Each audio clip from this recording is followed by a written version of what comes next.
자, 이번 주부터 시작하는 신명기에 대해서 좀 개론같이 좀 나누겠습니다. 저희가 화요일 날 하는 것은 바이블 스터디이기 때문에 약간 좀 아카데미컬하게 할 노력을 하고 있지만 제가 이렇게 아카데미컬한 사람이 아니어가지고 그래도 한번 PPT를 보면서 좀 말씀드리고 싶습니다. 신명기는요, 저희들은 이제 신명기라고 하지만 그 신명기 이름들이 있어요. 오늘 저희가 볼 그 토라 포션의 제목이 데바림이라고 해서 말씀들이죠, 말씀들. 이것이 이제 히브리어의 명칭이고요, 토라 포션의 명칭이고 말씀들이에요. 광야에서 또 요단 저편에서 이스라엘 무리에게 선포한 말씀들이다라는 것으로 원래 신명기의 원래 히브리어 제목은 이제 말씀들 데바림입니다. 그리고 별명이 있어요. 유대인들은 이것을요 세페르 데바림이라고 해서 말씀의 책들, 말씀들의 책이라고 합니다. 말씀들의 책, 그렇게 별명으로 불러요. 그리고 또 다른 별명이 하나 있는데 미시나 하토라라고 해서 이제 그 말씀, 그 율법의 반복.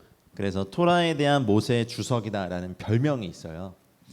그리고 이제 영어로 보면 이제 듀트로노미라고 해서 이게 이제 헬라어죠. 듀트로스에서 두 번째, 노모스는 법, 책이란 뜻이죠. 그래서 헬라어에서 나온 이 영어를 본따서 저희가 말씀들이라고 하기보다는 그냥 신명기라고 이렇게 저희가 하는 게 더 익숙하죠. 그래서 그 말씀들 데바림의 그 별명은 토라 속의 산상수훈이다라고 해요. 왜냐하면 이 신명기는 모세가 거의 36일 동안 이제 다시는 자기가 영도할 수 없는, 인도할 수 없는 그 이스라엘 백성들 자녀 같고 손자 손녀 같고 정말 영적 자녀 같은 자기의 이스라엘 백성들을 이제 떠나야 되니까 자기도 이 땅에서 떠나야 될 걸 놓고 마지막 간절함을 가지고 가진 120살 된 민족의 지도자였고 또 영적인 아버지고 할아버지고 영적 지도자였던 모세가 힘을 다하여 36일 동안 강론한 내용입니다. 그 미드라시에 보면 하나님께서 기적을 베푸셔서 이 36일 동안 강론할 때 남성만 60만 명이 또렷하게 들을 수 있게 해주셨대요. 그래서 36일 동안 여러분 생각해 보세요. 여러분 10,000명 앞에서 1,000명 앞에서 그게 참 불가사의한데 어쨌든 이제 미드라시를 또 다 무시할 수는 없고 또 다 믿을 수 없지만 그래도 참고하면 이렇게 보면, 왜냐하면 이것은 유대인들 랍비들이 성경을 해석하면서 계속해서 추가되고 그런 말이 있어요. 미드라시는 지금도 진행되는 책이다 이런 게 있어요. 수백 년 동안 이제 유대인들이 자신들의 그 언어로 성경들을 해석하는 것을 덧붙여서 이렇게 구전되고 전승되어 내려오는 것들이죠. 그럼 여러분 이제 이 신명기를 대할 때 120살 된 모세, 40년은 왕궁에서, 40년은 광야에서, 40년은 또 광야에서. 예. 그러고 보니 광야만 80년. 미디안 광야에서 그 120살 된 할아버지가 힘을 다해 설교하는 유언 설교예요. 이제 크게 보면 세 개의 이제 설교로 되어 있는데 이제 우리가 기도하는 가운데 그 장소로 120살 된 할아버지가 힘을 다해서 이제 가나안 땅에 들어가면 어떤 위험이 있을 것이고 어떤 또 배반과 그 유혹과 타락이 있을 것을 알았던 모세가 이스라엘 백성을 향하여서 마지막 준 고별 설교입니다.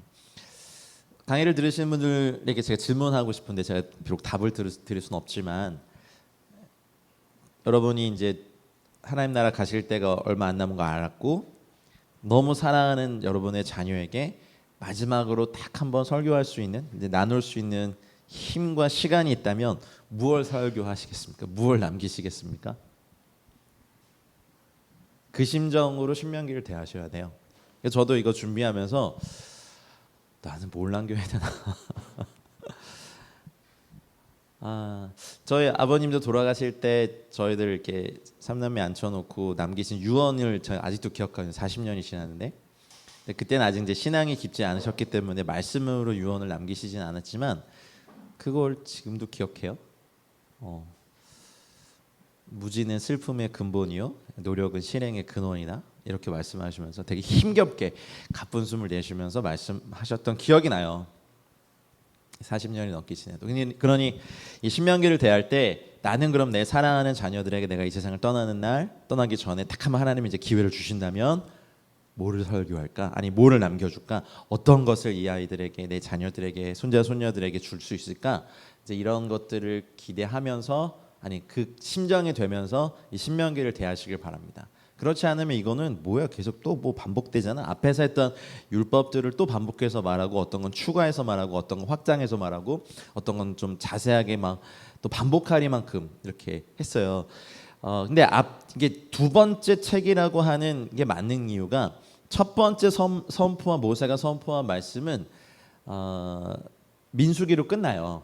근데 신명기는 그 이후에 한 40년이 지나고 난 다음에 이제 그 이스라엘 백성을 떠나게 되는 모세가 한 설교이기 때문에 두 번째 말씀이 맞고 그 첫 번째 말씀의 선포 때는 여호와께 들은 내용 그대로를 말하는 것이 역력히 보여요. 어떤 설명도 없고 어떤 주석도 없는데 이 마지막 설교를 하는 이 신명기의 모세를 보면 그 자체가 뭐 이렇게 이런 토라 하나님의 말씀이 율법을 얼마나 사랑했는지 그냥 줄줄 나와요. 그리고 거기에 대해 그 소위 말해서 모세의 주석, 할아버지의 주석을 달아줘요. 신명기에는 굉장히 따뜻한 책이에요. 신명기 핵심 단어들이 좀 있는데 네 가지를 좀 기억하시면서 보시면 좋겠어요. 글씨가 좀 작아서 죄송합니다. 근데 그 베리트라고 하는 언약 이게 파워포인트 히브리어가 잘 안 되더라고요. 그래서 그냥 한글로 썼어요. 나중에 하는 법을 가르쳐 주세요. 급하게 만드느라. 그래서 언약이 27번 나옵니다. 그러니 그 뒤를 돌아봐라. 그리고 앞을 봐라. 그리고 위를 봐라. 신명기를 한 문장으로 얘기하면 세 문장으로 얘기하면 이게 핵심이거든요. 뒤를 돌아보니 실패도 있었고 성공도 있었는데 실패가 더 많았고 그리고 앞을 볼 때 뭐를 봐야 되냐면 언약을 통해서 말씀을 통해서 봐라. 그리고 위를 바라는 이제 너희를 도우실 이 모든 전쟁의 승패도 하나님께 있고 이 모든 언약을 성취하신 분은 하나님이시다. 그러니까 신명기를 한 문단으로 얘기하면 뒤를 봐라. 그리고 말씀을 통해 앞을 봐라. 그리고 위를 봐라. 이 세 가지래요. 그래서 언약이 굉장히 많이 등장합니다. 잘 찾아보시고요. 그다음에 아하바라고 하는 사랑이 나와요. 아하바라고 하는 이 사랑을 얘기할 때 토라에서 하나님이 이스라엘을 그리고 이스라엘이 하나님을 사랑한다는 표현이 나오는 유일한 책이 신명기예요. 그래서 그 하나님께서 이스라엘을 사랑한다라는 그 사랑이 7번 나오고요. 그리고 그 이스라엘이 하나님을 사랑한다라는 표현이 11번 나옵니다. 잘 찾아보세요. 숨은 그림 찾기 하듯이 잘 찾아보세요. 그리고 쉐마 들으라 이것이 18번 나옵니다. 그리고 가장 많이 나오는 단어가 자카르라고 하는 기억하라라는 것이 77번 나옵니다. 그래서 신명기가 이렇게 언약, 사랑, 들으라, 기억하라 굉장히 끈끈한 사랑의 관계에서 나오는 하나님의 새로운 어떠한 것이에요.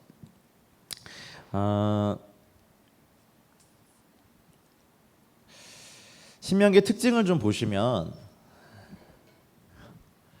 이게 출애굽 40년 11월이 쉐밧월이거든요. 11월 1일부터 아다르월인 12월 이게 이제 저희 태양력의 날짜가 아니라 성서력으로 얘기하는 거예요. 11번째 달인 쉐밧월 1일부터 12번째 달인 아다르월 7일까지. 그래서 요 아다르월 7일 날 모세가 죽었대요.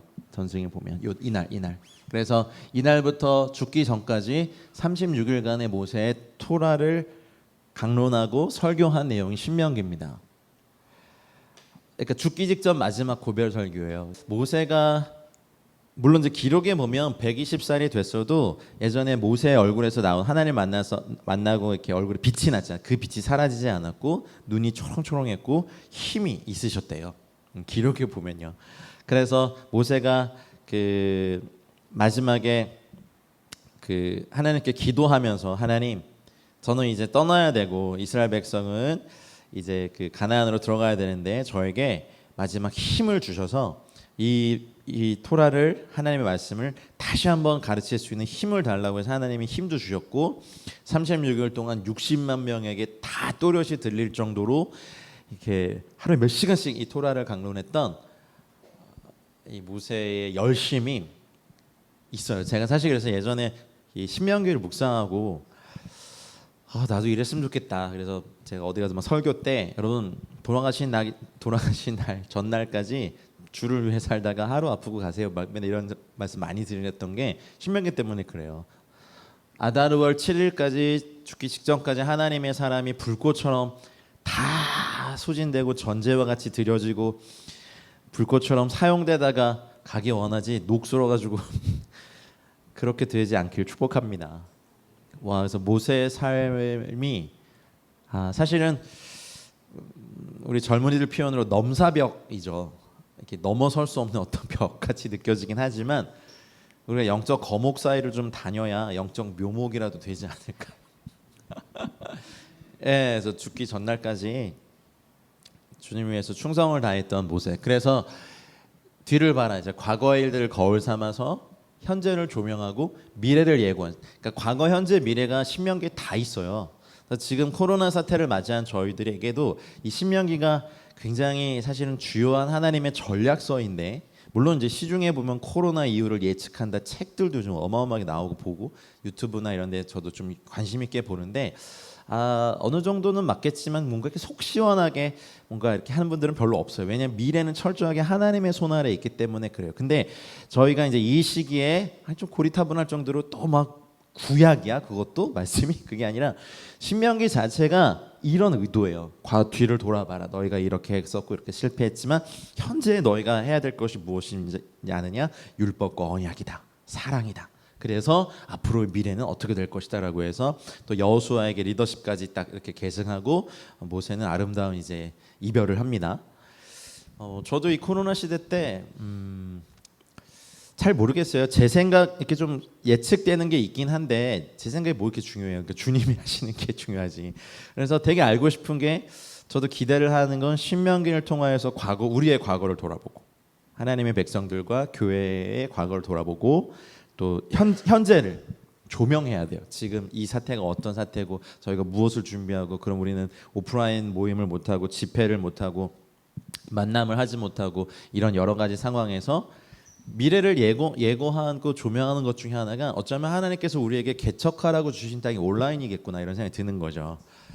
왜냐하면은 지금 이제 중동의 선교지에서 거기는 더하죠. 나오지도 못하고 또 난민들이고 이동의 제한도 있으니까 하루 종일 이제 SNS를 하는 사람들에게 온라인상에서 복음을 전하는 사역을 저희가 이제 반신반의하면서 사실 시작했지만 이게 굉장히 열매가 많은 걸 봐요.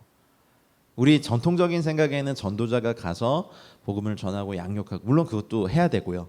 그러나 그렇게 갈 수 없을 때 온라인을 통해서라도 그들이 복음을 듣고 질문을 하고 답을 해주고 온라인으로 기도하고 또 온라인으로 서로 이렇게 축복해 주는 것들을 할 때 우리에게도 주신 또 하나의 아모리 족속의 산지. 우리가 보기엔 온라인에는 폭력 많죠, 뭐 이렇게 섹스 많죠, 뭐 동성애 있죠, 뭐 온갖 거짓 뉴스 있죠.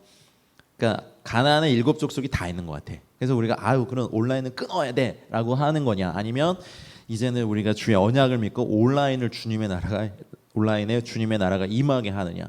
사실은 제가 이렇게 몇 개월 동안 우리 간사님들 몇 명 놓고 이렇게 카메라 놓고 하는 게 처음엔 되게 어색하다가 지금은 여러분 여기 오시면 어색할 것 같아요.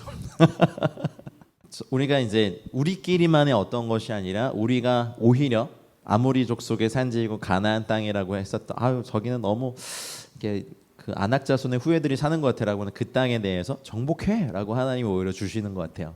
어쨌든 신명기를 통해서 여러분의 과거를 돌아보시고 그동안 어떻게 이끄셨는지 지금 현재가 어떤지도 조명하시고 미래를 예고하고 예측하는 은혜가 말씀을 통해 있길 축복합니다. 예, 그 다음 페이지 좀 넘겨주실래요? 그래서 신명기의 특징을 보면 이 특징이 있어요. 예를 들면 레위기서에 나온 11조에 대해서는 어떻게 해라 방법만 딱 얘기하는데 신명기에서 모세가 다시 풀어주는 이 11조의 내용에는요, 굉장히 이렇게 풍성한 내용이 있어요. 오히려 풀어줬다는 거죠. 그 뭐냐면 그냥 레위기서에는 그냥 모든 수확의 11조 하나님께 드려라 이렇게 돼 있는데 신명기 14장 22절로 29절에 보면 11조 주님께 바칠 때면 친지들을 데리고 가서 주님 앞에 함께 먹으라고 이렇게 말해요. 이런 거 레위기 없거든요. 이건 이제 모세가 풀어주는 거예요. 근데 생각해 보면 40년 동안 이 말씀을 지켜보니 여러분 한 가정에 1년치 11조를 한번 생각해 보세요. 근데 그 11조를 모아보면 한 달치 먹을 식량보다 많겠죠. 그걸 하루에 먹는 게 가능해요? 친지들을 다 초청해도 하루에 다 못 먹어요. 나누라는 축제의 이야기예요. 그래서 그 레위기의 율법과 신명기의 율법은 다른 게 뭐냐면 신명기의 율법의 특징은 여기 잘 보이시나? 누림과 즐김이에요. 야, 뭐 이 율법을 또 반복해야 돼? 그게 아니라 40년을 살아보니 이제 이스라엘 백성에게는 우리 식으로 표현하면 율법주의가 돼버린 거죠. 이게 무거운 짐이고 뭐 이렇게 지킬 게 많고 절기는 뭐 이렇게 많고 뭔가 이렇게 일하고 싶은 사람들은 뭐 일 하려 그러면 쉬자 그러고 막 성회를 모이라 그러고 노동하지 말라 그러고 또 일을 하기 싫은 사람은 또 일해야 되고 막 같은 뭐 이런 거 보면서 율법이 율법주의로 다가올 때 만약 우리가 매 주일 나가야 되는 그 주일 예배가 기쁨이 아니라 부담이고 족쇄가 될 때 근데 뭐 그 설교를 즐겨 뭐 졸면서 듣든 그냥 성도들의 삶을 이해하니까 밤새 막 야간 근무하고 그래도 은혜 받겠다고 꼬박꼬박 졸면서도 예배 앉아 있는 분을 보는 이해함이 이제 모세에게 생기는 거예요. 그런 것 같은 거죠. 그래서 이것이 나중에 어마어마한 얘기를 해요. 신명기 10장 12절 13절에 보면 너의 행복을 위하여 명하는 명령과 규례라는 다른 율법에는 없는 모세의 결론이에요. 야, 이 율법을 이렇게 보니까 너의 행복과 그 행복을 위하여 명하는 명령과 규례야. 이것이 이렇게 율법대로 하나님의 말씀대로 토라대로 사는 이스라엘과 모세의 결론이에요. 그러니까 이 세대를 향하여서 두 번째 출애굽 두 번째 세대를 향하여서 이렇게 강론을 하는 거잖아요. 그러니까 20세 이상의 징병만 보더라도 레위기 27장과 민수기 1장에서는 20살 이상의 남자들을 그냥 군인으로 징병할 것에 대해서만 말했지. 근데 똑같은 내용을 강론하는 신명기 20장 5절, 6절, 7절에 보면 예외 조항을 둔단 말이죠. 뭐냐면 새 집을 건축하고 낙성식을 거행하지 못한 사람은 빼줘라. 근데 만약에 신명기가 없고 레위기랑 민수기만 있었다면 예외 있습니까? 없습니다. 예외. 근데 그 다음에 6절에 보면 포도원을 만들고 그 과실을 먹지 못한 사람도 빼줘라. 그리고 약혼만 하고 결혼을 하지 못한 사람도 빼줘라. 그러니까 신명기는 들어보면 행복하라라는 거야. 하나님의 의도를 이제 40년쯤 지켜보니까 모세가 이게 너무 이제 전문가고 이제 토라를 말하는. 그러니까 모세의 일상을 보면 뭐 미드라시에 보면 그 38년 40년 동안 계속 하나님의 말씀을 가르친 토라 학교를 열고 순회하면서 돌고 지파별로 열고 불러서 열고 지도자별로 열고 계속해서 토라를 가르치고 레위인들을 가르치고 레위인들을 파송하고 레위인들이 또 토라 가르치고 그러니까 토라의 완전 전문가가 되니까 수많은 상황들이 발생하는 것을 40년 동안 경험하면서 인생에 지혜가 생긴 거죠. 그래서 신명기를 토라 속의 산상수훈이라고 하는 이유, 그러니까 토라의 꽃이라고 토라의 왕관의 보석, 왕관에 박힌 보석이라고 신명기를 하는 이유도 모세가 다 지켜보니까 예외 조항을 주는 이유가 마치 사람이 안식일을 위함이 있는 것이 아니라 안식일이 사람을 위하여 있는 거다. 그 하토라, 그 말씀 그 자체이신 그분이 표현한 그 예수님께서 표현하신 어떤 그런 융통성 같은 거예요. 그러니까 레위기랑 민수기와 또 신명기 율법이 부딪히는 것이 아니라 확대 해석해서 누려라. 즐겨라. 그리고 레위인들과 나눠라. 왜 내 건데 왜 나눠요가 아니라 그럼 남겨봐라 다 썩지. 광야에 뭐 냉장고도 없고 그렇죠. 그러니까 그렇다면 이걸 갖고 오기 어려우면 돈으로 바꿔 와서 거기서 하고 너의 친지를 초청해서 나눠라. 그 축제의 즐거움을 이것을 신명기 전체를 통해서 말씀하시는 거죠. 그래서 신명기는 신약에서도 자주 인용되는 책이었어요. 그리고 예수님이 특별히 자주 인용하신 구약 책이 또 신명기예요. 마귀의 그 유혹도 이긴 것도 신명기 책이고 사도들도 신명기를 많이 인용했어요. 기억하셔야 돼요. 그러니까 신명기는 앞선 레위기와 민수기에 한 것 중에서 다 다루지 않는 것도 있고요. 추가하는 것 앞에는 없었는데 더한 것도 있어요. 좀 몇 가지 예를 들어 드릴게요. 이런 특징이 있어요. 앞에 그 레위기랑 민수기는 없었어요. 근데 전쟁할 땐 어떻게 해라. 20장 나중에 저희가 볼 거고 왕이 딱 이제 왕이 되면 아직 왕도 없는데 왕에 대한 율법을 말해줘요. 이 율법책을 딱 등사해서 옆에 놓고 항상 읽고 병마와 여자와 뭐 이런 걸 많이 갖지 말아라. 그리고 이혼과 재혼 어떻게 해라. 예배초소는 어떻게 해라. 그리고 무리바 바위 사건 때문에 사실 모세가 가나안에 못 들어가는데 민수기에는 그냥 그걸 두 번 치고 뭐 그렇게 해서 하나님 노하신 것만 있지만 신명기에도 그걸 얘기하고 또 뭐라 그랬냐면 정탐꾼을 보내고 또 무리바 바위 사건 때문에 뿐만 아니라 정탐꾼에 대한 것도 내가 동의했기 때문에 하나님께서 나를 가나안 땅에 들어가지 못하게 하는 거다라고 해서 추가돼서 말해줍니다. 더 자세하게 11조와 첫 소산에 대해서도 달리 말해줘. 그래서 추가해서 제시하는 더 얽매이는 게 아니라 더 구체적으로 행복하기 위해서 제시해 주신 겁니다. 예, 넘겨주실래요? 그래서 신명기에 메시지가 있어요. 그 이스라엘의 교육 헌장에서 쉐마 이스라엘 아도나이 엘로헤이노 아도나이 핫 이거 이제 신명기 6장에 나와 있는 들으라 이스라엘아 하나님 한 분이시니 라는 이 찬양을 하고 늘 부르니까 이제 듣는 것이 뭐냐면 연습하는 게 뭐냐면 하나님은 한 분이시다. 그동안 우리 본 것처럼 고대 근동의 모든 나라들이 다 다신교, 다신주의를 이렇게 하고 있을 때 오직 이스라엘만큼은 유일한 하나님 한 분이시다. 너의 하나님 여호와는 한 분이시다. 그분이 너의 신랑이시다. 그분이 너의 하나님이시다. 너의 여러 신들 중 딱 한 신만 섬겨라. 그래서 여호수아가 나중에 이스라엘 백성들에게 택하라 그러잖아요. 나는 오직 여호와만 섬기겠다. 그것이 당연한 거 아니야라고 하지만 다신주의가 가득했던 그러니까 여호와도 그냥 이스라엘 백성의 히브리 민족의 한 신일 뿐이지 다른 민족이 생각할 때 근데 이 모든 신 위에 뛰어나신 하나님이라는 걸 인정하기 위해서 사실 신명기 전체의 메시지를 동일하게 말씀하십니다. 그리고 그렇게 이스라엘을 자신의 백성으로 택하신 하나님께서 한 백성으로 만드시기 위해서 주신 게 뭐냐면 하나님의 말씀인 토라 율법입니다. 말씀드렸죠. 토라가 이제 야라 이렇게 활을 쏘다 관역에 맞추다라는 그 히브리어 단어에서 나왔기 때문에 사실은 율법으로 해석하기는 너무 이렇게 의미가 커요. 교훈도 있고요, 가르침도 있고요, 지시도 있고요, 책망도 있고 법도 있어요. 근데 이것을 딱히 표현할 말을 우리는 율법이라고 해버리니까 이런 법 좀 아세요? 법조항 이런 게 법조항이 있잖아요. 이렇게 딱 보면 읽어도 잘 모르겠어요. 좀 알아들을 만한 얘기로 드리면 혹시 이렇게 보험 관련된 일을 하시는 분들이 보험 약간 우리 가입할 때 이렇게 읽어보시라고 줘도 꼼꼼히 읽어보세요. 저는 읽어봐도 잘 모르겠던데요. 이렇게 아실 수 있는 분들 말고는 이게 그래서 그냥 좋대. 다 보장돼.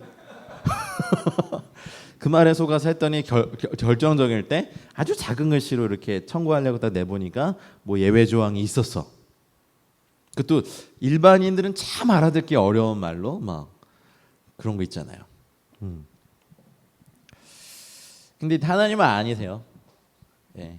그러니까 율법이라는 표현으로 하니까 자녀 가르칠 때, 딸 가르치실 때 항상 법을 제정해 주세요. 아침에 어린이집 갈 때 부모님에게 인사하는 각도는 45도고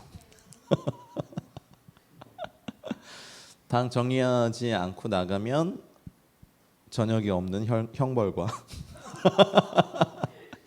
뭐 어린이집 가서 뭐 친구를 때렸을 시에 벌금 1,000원 그런 거 다 우리가 항상 법으로 대하는 게 아니잖아요. 그러니까 율법이라는 단어가 가지는 한계가 있는 거예요. 어원적인 한계가. 법도 있어요. 근데 가르침이고 인도하심이고 권면이고 어떤 그런 거예요. 토라는 우리가 지금까지 본 것처럼 그렇죠.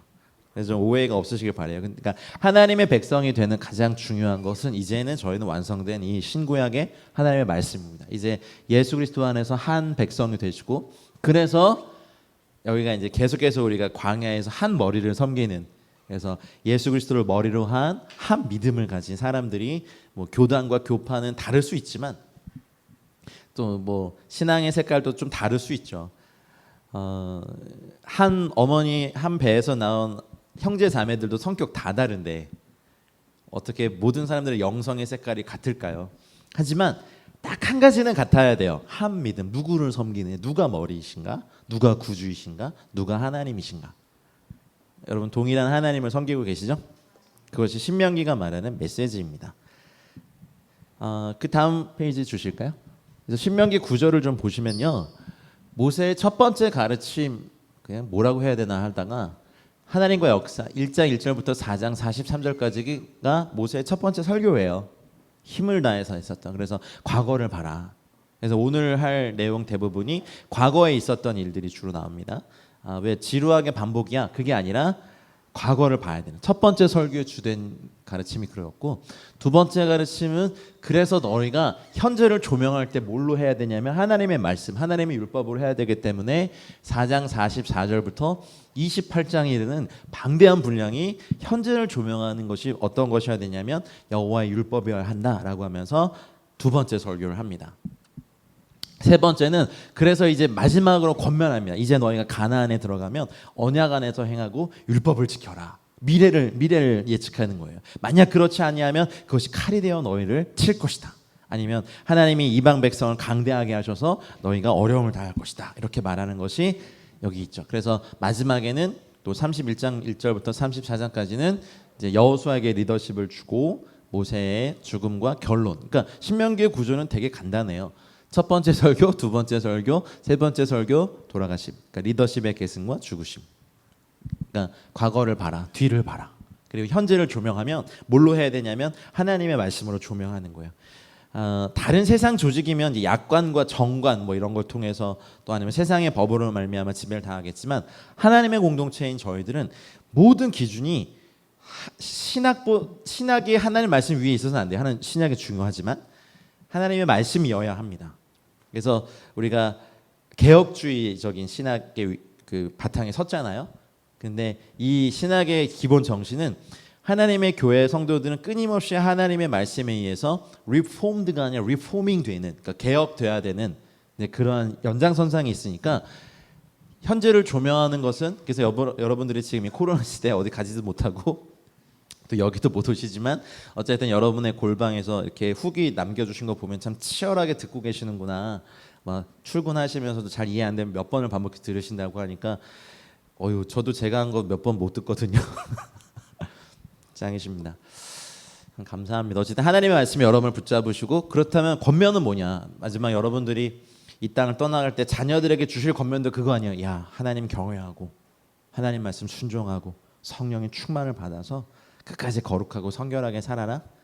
그런 권면이 나와요. 그래서 신명기는 크게 보면 이렇게 네 가지 구조. 첫 번째 설교, 두 번째 설교, 세 번째 설교, 마지막 이제 리더십의 계승과 죽음.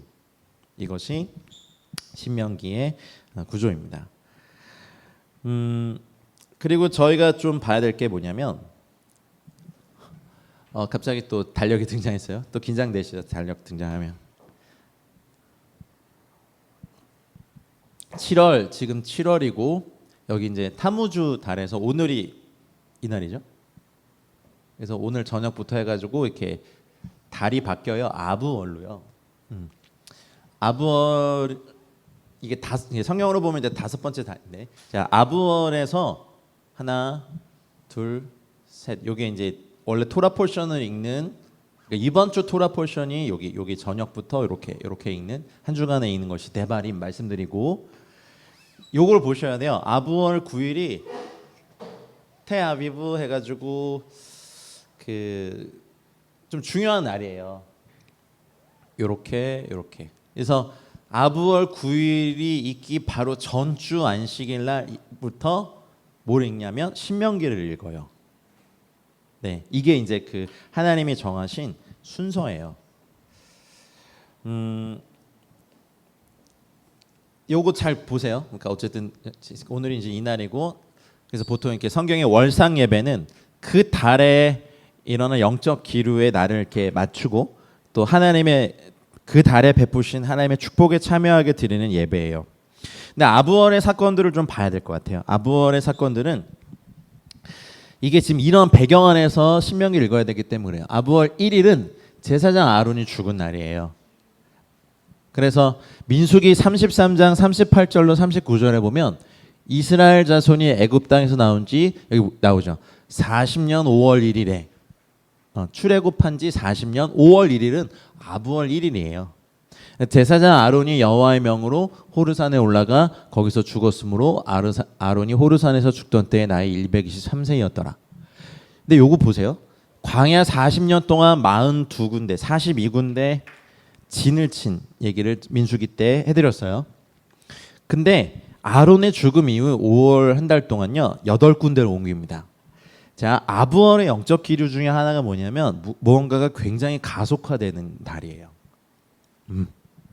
가을절기의 특징이 그래요. 왜냐하면 주님의 다시 오심을 예표하고 준비하는 달이기 때문에 뭔가 굉장히 급속도로 가속화돼요. 여러분의 인생에 지금 코로나 때문에 우리가 다 멈춰 있다고 하지만 사실은 가속화될 수 있는 하나님의 영역, 하나님이 가속화하실 수 있는 영역들이 여러분의 의도와 상관없이 빠르게 가는 어떤 영역이 있으실 거예요. 잘 분별하시길 바라요. 그래서 하나님께서 하신 일들에 여러분을 맞추시길 바랍니다. 그래서 아부월을 금식이 있어요. 이거 제가 이렇게 했나요? 이거 원래 이렇게 이런 디자인이 있던데. 아부월 금식에는요. 아부월 9일은 성전 파괴일이에요. 그래서 이 달에 이스라엘 백성들은 금식해요. 그것이 이제 스가랴서 8장 19절에 보면 넷째 달과 다섯째 달의 금식이라고 해서 다섯째 달의 금식이 아부월 9일에 성전 파괴일의 금식이 여기 나와요. 그래서 아부월 9일 직전에 있는 안식일, 아까 그 달력 다시 한번 보여주시겠어요? 그러니까 요 날이 그 샤밧 하존, 카존 해가지고 실체를 보는 안식일이라는 별명이 있어요. 그러니까 실체를 보는 안식일에 신명기를 읽기 시작함으로 하나님과 아들의 실체를 보는 영적 주간이 이 주간이에요. 샤밧 카존 신명 다시 넘겨주세요. 네, 제가 써드렸어요. 그러면 이 시간에 아부월의 신명기를 읽으면서 사실은 아부월 9일은요. 왜 실체를 봐야 되냐면 실체를 보지 못하게 만드는 수많은 사건들이 있었어요. 볼게요. 아부월 9일을 기억해서 넘겨주세요. 아부월 9월 티샤 베아브에 일어난 일들을 보면요. BC 1435년이죠. 아부월 9일날 이제 이걸로 시작하는 거예요. 12명의 정탐꾼의 부정적인 보고로 인해 하나님을 거역한 날이 아부월 9일에 일어나요. 그러니 보세요. 실체를 왜 읽어야 되냐면 아부월 9일에 이렇게 눈을 가리는 수많은 일들이 반복해서 일어나요. 몇 번 말씀드렸지만 우리 헬라적인 그 세계관 시간조 안에서는 직선적인 시간이 가리킵니다. 그래서 뭐 시작이 있고 과거가 있고 현재가 있고 이건 계속해서 가고 있고 미래가 있고 영원. 근데 히브리적인 시간에서는요 이런 구조로 가야 되는. 그래서 아부월 9일에 어떤 일이 일어났어요? 이 일이 언젠가는 계속해서 반복해서 일어나는 패턴을 떼어요. 보세요. BC 587년 또는 586년으로 추산되는 느부갓네살 왕이 솔로몬 성전을 파괴한 날입니다. 그러니까 이때를 전후로 해서 약 3주간 유대인들은 금식하는 주간을 가진다고 해요. 근데 지금 많이 지키는 분도 있고 안 지키는 분도 있지만 왜냐하면 이 아부월 9일을 전후로 해서 사단이 가장 공격적으로 하나님의 백성들 공격하는 그런 시기이기 때문에 그래요. 그래서 이 시간에 사단의 공격이 폭풍처럼 밀려오지만 신명기를 읽어야 되는 건 폭풍적인 공격에서도 과거를 보니까 나를 인도하셨고 우리를 인도하셨고 현재를 보니까 말씀을 가졌고 미래를 보니까 언약을 지키면 되거든요. 그러니까 막 계속 몰려와도 신명기를 읽음으로 이것들을 이겨내는 것이 이번 주간에 있는. 그리고 AD 70년에 아부월 9일로 로마의 티투스 장군이 제2성전을 파괴합니다. 그러니까 성전 파괴가 두 번이 있는 주간이 아부월이에요. 그래서 금식으로 가요, 사람들이. AD 133년에 아부월 9일에 바르 코크바 반란은 로마가 이 예루살렘에서 그 되게 안 좋은 일들을 해요. 막 유대인들에게 할례를 금하고 그 예루살렘 성전의 자리에 주피터의 신전을 세워버려요. 그래서 이스라엘 백성들이 그 어떤 유대인 랍비가 일어났고 바르 코크바라는 대장을 중심으로 군사적 반란이 일어나는데 이때 로마의 몇 개 군단이 동원돼서 이들을 제압하고 58만 명의 유대인을 학살해 버립니다. 이날 아부월 9일 날. 그다음 AD 1095년 아부월 9월 9일에 울반 2세 교황에 의해서 십자군 전쟁이 선포되고 프랑스과 아일랜드 지역에 10,000명의 유대인들이 학살됩니다. AD 1290년 아부월 9일 날 에드워드 1세죠. 영국 모든 유대인들을 추방하기로 결정합니다. AD 1492년에 페르디난도 왕과 이사벨라 여왕에 의해서 스페인의 모든 유대인들이 추방되고 게토라는 개념을 이때 형성하면서 유대인들을 모아서 차별하기 시작하고 그래서 유대인들이 살아남기 위해서 사실 표면적으로 많이들 금융업밖에 할 수 없으니까 그래서 사람들의 인식이 유대인들은 배만 부른 자본가 막 이렇고 근데 사실은 이런 것들 때문에 프리메이슨 같은 조직들이 이때쯤 막 생겨난 것도 사실이에요. 그리고 AD 1914년 아부월 9일 날 세계 1차 세계대전이 발발하고 2차 세계대전 홀로코스트의 배경이 조성되죠. 그리고 1942년에 아부월 9일 날 와르소 게토에 있는 유대인 포로들이요 홀로코스트 장소인 트레블링카로 대량 수송됩니다. 홀로코스트 기념관 이런 데 가보면 아세요. 그리고 AD 2005년에는 아부월 9일 날 이스라엘군이 가자에서 철수합니다. 그래서 티샤 베아브에 일어난 비극적인 사건 중에는요 성전 파괴가 2번이나 포함되어 있기 때문에 전통적으로 이스라엘 백성들은 아부월 9일에 사탄의 세력이 가장 강하게 역사해서 하나님의 백성이 영적으로 곤고해지는 날로 여겨서 5째 달을 금식의 기간으로 삼습니다. 그 근거가 하나님이 그래서 너희 그 5번째 달의 금식도 내가 기쁨으로 바꾸겠다라는 말씀을 하시지요. 제가 읽어드릴게요. 만군의 여호와가 이같이 말하노라. 넷째 달의 금식과 5째 달의 금식과 7째 달의 금식과 10째 달의 금식이 변하여 유다 족속에게 기쁨과 즐거움과 희락의 절기들이 되리니 오직 너희는 진리와 화평을 사랑할지니라. 스가랴서 8장 19절 말씀입니다. 5째 달의 금식이요.